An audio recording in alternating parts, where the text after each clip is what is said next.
أعوذ بالله من الشيطان الرجيم. بسم الله الرحمن الرحيم. قل أفغير الله تأمروني أعبد أيها الجاهلون.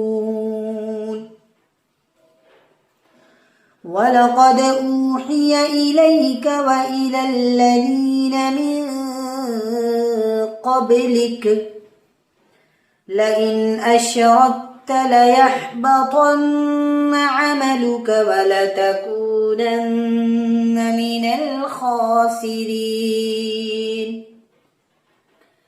بل الله فاعبد وكن من الشاكرين. وما قدروا الله حق قدره والأرض جميعا قبضته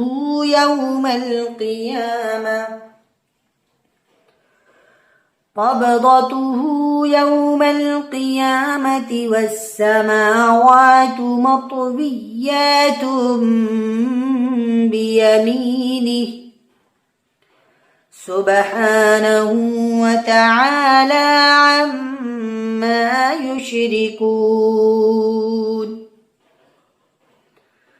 ونفخ في الصور فصعق من في السماوات ومن في الأرض إلا من شاء الله.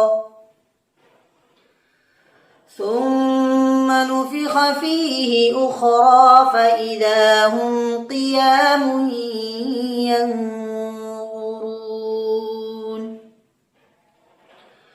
وأشرقت الأرض بنور ربها ووضع الكتاب وجيء بالنبيين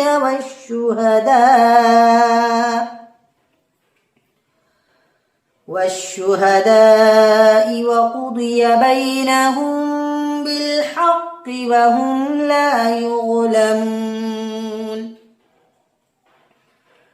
ووفيت كل نفس ما عملت وهو أعلم بما يفعلون.